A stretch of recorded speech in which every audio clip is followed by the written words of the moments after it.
ini kita di Polda waktu itu rame-rame sama Pak Tito, ada Pak Krisna. Dulu. Kok Pak Tito ikut turun tangan? Edi Darmawan Salihin membawa-bawa atau menyeret nama-nama petinggi Polri. Salah satunya yaitu Tito Karnavian dan Krisnamurti. Pak Tito melihat ini justru dia panas tuh, wah lu bakalan sidang ini saintifik rame nih, dia bilang begitu. Pak Tito melihat ini justru dia panas tuh, wah lu bakalan sidang ini saintifik rame nih, dia bilang begitu. Tuh lihat. Akan tetapi jikalau nanti Jessica Wongso tidak terbukti bersalah, apakah petinggi-petinggi Polri ini akan terseret dalam kasus tersebut?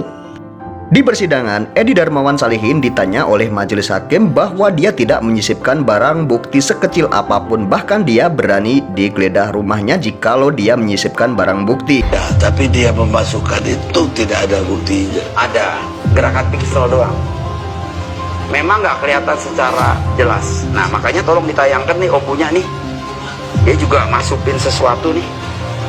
Bisa nggak? Bisa nggak? Nih.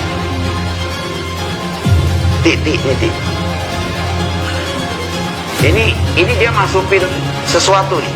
Cyanida. Ini kita di Polda waktu itu rame-rame sama Pak Tito, ada Pak Krisna. Nah jadi kita potong dulu, ini lagi nunggu. Ya kita enggak, maksudnya kami siap minta penjelasan saudara. Siap. Ini silahkan sampai duduk. Biar Mohon maaf, ya. orang Makassar yang gitu, Iya. very emotion. Ya, enggak. Darmawan, ada Bapak kan saksi juga. Ya, terima kasih yang mulia majelis hakim yang saya hormati.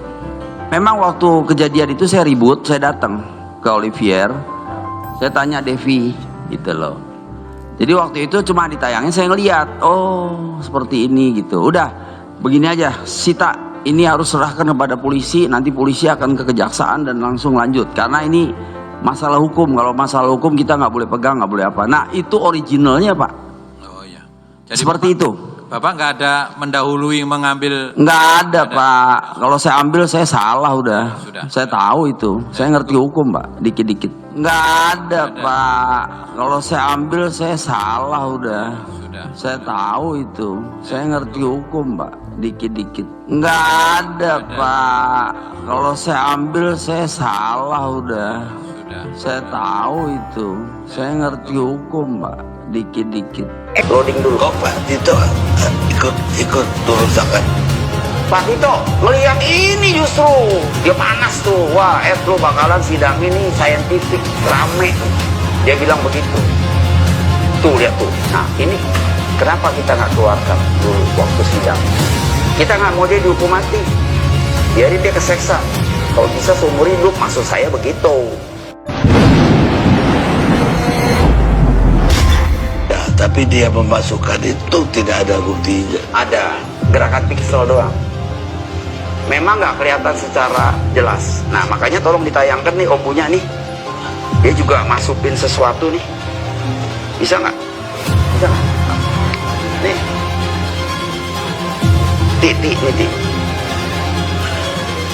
Nih. Ini dia masukin sesuatu nih.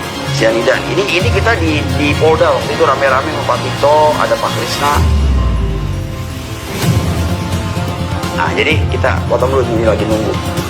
Loading dulu. Kok Pak Tito ikut turun tangan?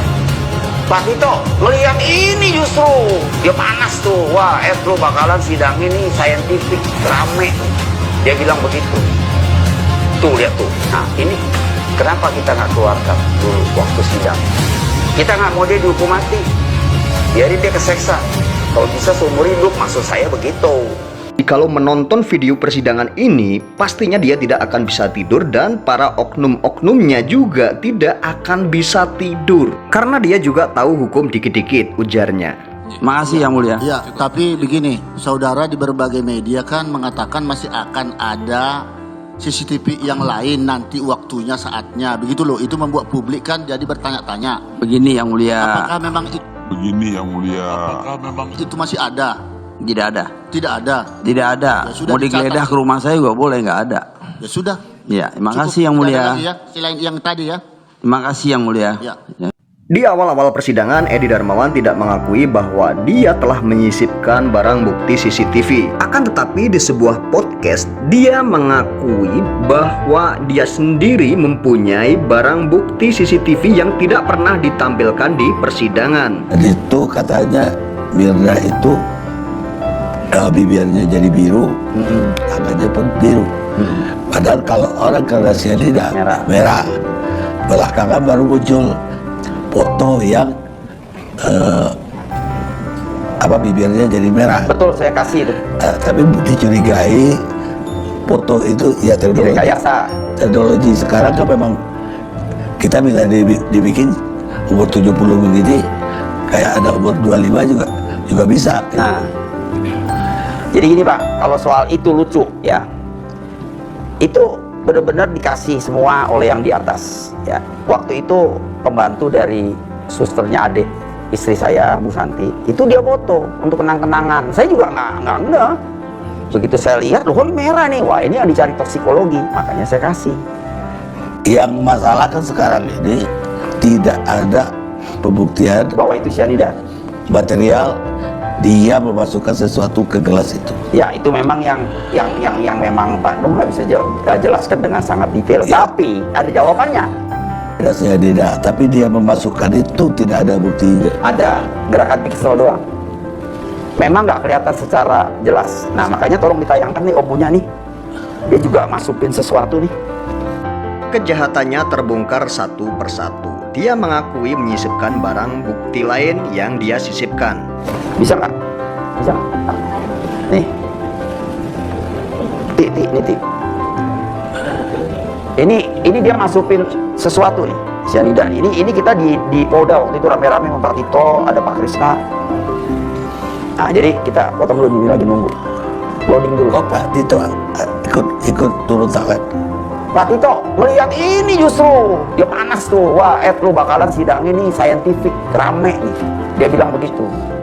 Nama-nama petinggi Polri ini sudah disebut-sebut oleh Edi Darmawan Salihin, yaitu Krisna Murty dan Bapak Tito Karnavian. Tuh lihat tuh. Nah ini kenapa kita nggak keluarkan dulu waktu sidang? Kita nggak mau dia dihukum mati, biarin dia keseksa. Kalau bisa seumur hidup, maksud saya begitu. Saya maunya begitu, jangan dihukum mati. Keenakan dia mati mah ditembak mati, selesai.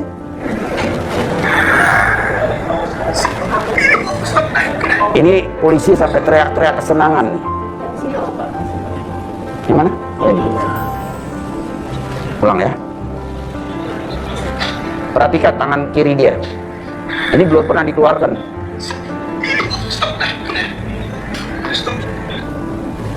Jadi polisi sangat senang sekali itu hari sampai lompat ya.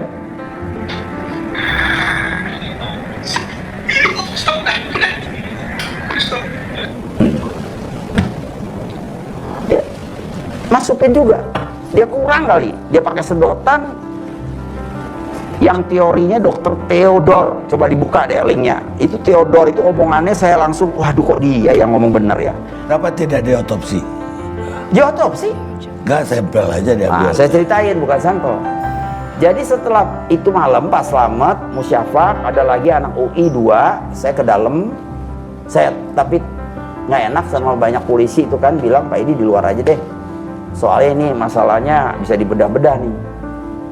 Nah, tapi yang jelas itu dokter keluar tangannya darah semua itu. Dia buka perut Mirna, ya. Diambil sampel-sampel. Yang paling besar adalah di pencernaan.